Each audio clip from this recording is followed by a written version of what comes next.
Bonjour, bienvenue au musée Massey. Alors je vais vous présenter aujourd'hui une sculpture en bronze du sculpteur François Staly intitulée La Vénus Hottentote. Et je vais vous parler de l'évolution des critères de beauté de la femme à travers les époques dans l'histoire de l'art. Donc cette sculpture qui fait 1 mètre de haut est datée de 1941-1942 et a été achetée par le musée à l'artiste en 1987. François Staly était un artiste important d'art moderne. Il était membre de la Nouvelle École de Paris et a même siégé à l'Académie des Beaux-Arts française. La Vénus Hottentote fait partie de l'exposition Portraits de femmes du XVIe au XXe siècle. Elle représente une femme aux formes voluptueuses qui se distingue par son dynamisme et vénusienne par sa forme et sa base courbe surtout, qui nous invite à tourner autour d'elle.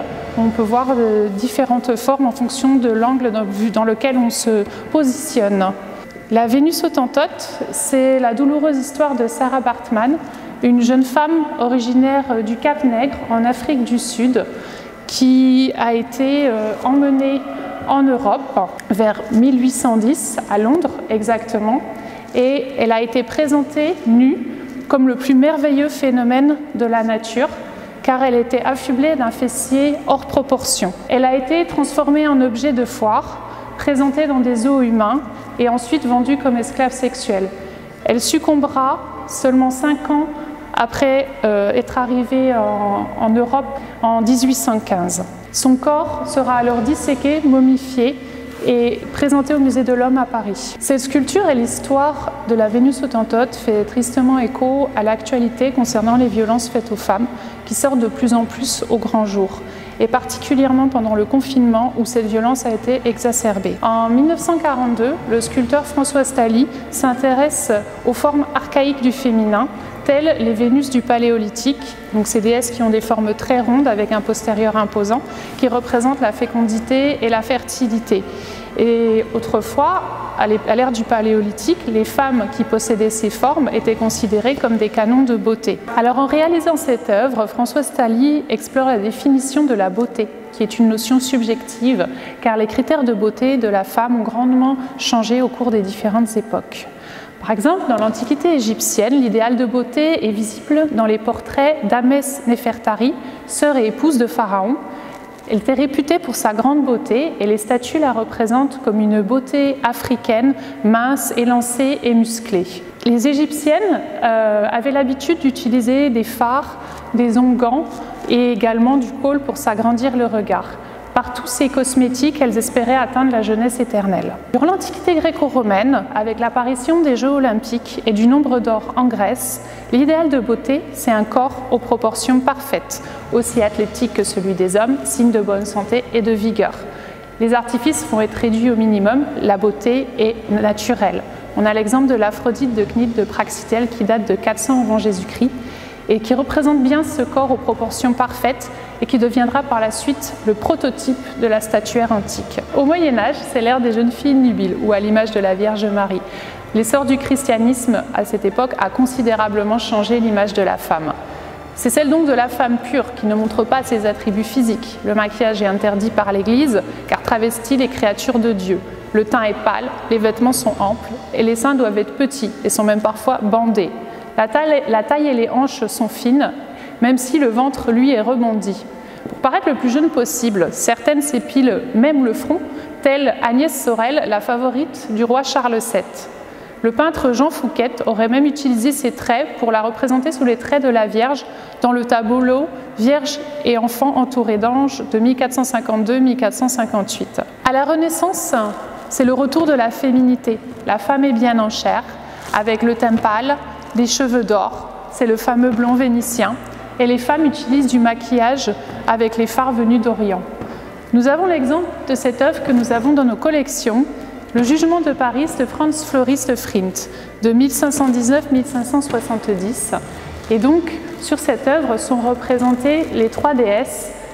Nous avons donc ici Aphrodite, Héra et Athéna, qui sont représentées avec des formes pulpeuses et avec la peau très blanche.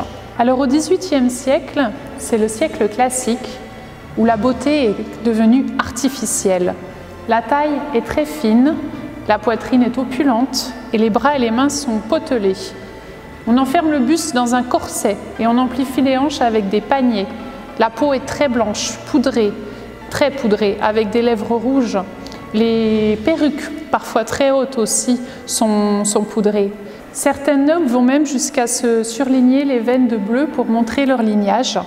Et les précieuses de l'époque se promenaient avec un masque pour se protéger du soleil qu'elles tenaient entre leurs dents. Donc, par exemple, nous avons le portrait de femme du début du XVIIe siècle de Cornelis Janson van Zeulen.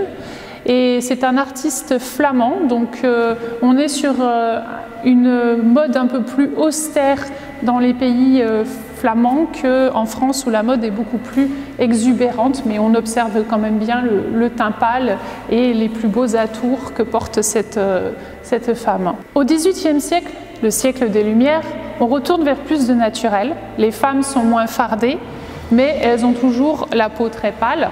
Et se collent par contre des petits morceaux de taffetas noir qu'on appelle des mouches à divers endroits sur le corps et dont la signification variait en fonction de l'endroit où ils étaient positionnés. Nous avons par exemple la coquette, la curieuse, beaucoup de noms assez drôles en fonction de l'endroit où ils étaient positionnés.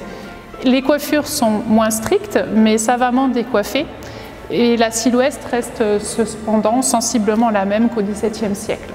Nous avons l'exemple de ce portrait à la couronne de fleurs, qui est une huile sur toile d'un peintre anonyme et de l'école française du XVIIIe siècle. Une autre icône du XVIIIe siècle, c'est Marie-Antoinette, avec le portrait de Marie-Antoinette à la rose d'Élisabeth Vigée-Lebrun en 1783. Au XIXe siècle, on voit l'apparition de deux idéaux de beauté féminine. Nous avons tout d'abord la bourgeoise vertueuse, qui est fière de ses nombreuses maternités et potelée, peu ou pas maquillée, avec la peau claire, laiteuse, qui porte un faux cul et dont la taille est très fine, enserrée dans un corset qui met en avant une poitrine généreuse. On a par exemple ce tableau du portrait à la robe bleue de Gaston Casimir Saint-Pierre qui date de 1879. Et cette jeune femme représente bien cette beauté du style bourgeois. C'était bien sûr des personnes de la haute société qui étaient représentées en peinture dans les peintures du 19e siècle, ainsi qu'auparavant, bien sûr, du 18e et 17e siècle. Nous avons un autre idéal de beauté à cette époque qui est très différent de celui de la bourgeoise accomplie, c'est celui de la belle malade qui, à l'opposé de la bourgeoise, est mince, voire presque maigre même. Et elle a le teint très blanc, cireux, les yeux cernés, le visage creusé. On dort peu pour avoir des cernes et quand on n'a pas assez de cernes, et on se peint les cernes pour pouvoir avoir cet aspect le plus fatigué et malade possible. C'est le reflet de l'époque dans laquelle nous nous trouvons, c'est l'époque du romantisme et ça reflète une forme de mélancolie, un désespoir. Nous avons l'exemple de Camille Claudel, la belle malade, qui était une sculptrice élève de Rodin qui a été internée dans un asile psychiatrique par ses parents à la fin de sa vie. Et dans les deux cas, à cette époque, ce sont quand même les brunes qui triomphent. Bon, celle-ci est blonde, certes, mais à l'occurrence, à l'époque, l'idéal de beauté, c'est la femme brune, dont la couleur de cheveux rappelle l'exotisme des femmes orientales qui étaient admirées à cette époque. Au XXe siècle, dans les années folles, en 1920-1930, après la Première Guerre mondiale, les femmes se sont émancipées en remplaçant les hommes et les vêtements se sont allégés. C'est la fameuse mode de la garçonne, cheveux courts, légère et court vêtue, la nouvelle beauté est androgyne, les fesses et le ventre plat. Les seins doivent être petits et on porte des robes sans manches et arrêtées aux genoux. Donc l'icône de la mode de cette époque, c'est Gabrielle Chanel, la grande couturière française. Après la Seconde Guerre mondiale, la femme mince est moins appréciée. Elle est signe de mauvaise santé.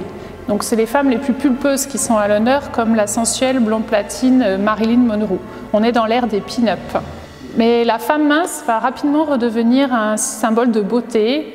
Jeune, dynamique, au teint hâlé, on entre dans l'ère du bronzage qui symbolise l'émancipation des femmes. les vacances passées au soleil et les congés payés. A l'inverse, autrefois, le bronzage, lui, était synonyme de travail dans les champs. Dans les années 90-2000, cette minceur est même devenue excessive. On voit de véritables squelettes déambuler sur les podiums, comme par exemple le top modèle Kate Moss. De nos jours, nous sommes rentrés dans l'ère de la chirurgie plastique, du culte du corps avec le fitness, mais aussi une nouvelle tendance, celle du body positive, qui nous invite à aimer et accepter son corps. Cette rétrospective, à partir du regard de l'artiste, nous permet une introspection. Qu'est-ce qui est beau? Nos choix, nos goûts sont-ils totalement libres? Et nous invite à une plus grande tolérance et acceptation de soi et des autres. Merci pour votre écoute et nous espérons vous revoir très bientôt dans nos murs à la réouverture des musées afin de pouvoir vous présenter nos belles collections.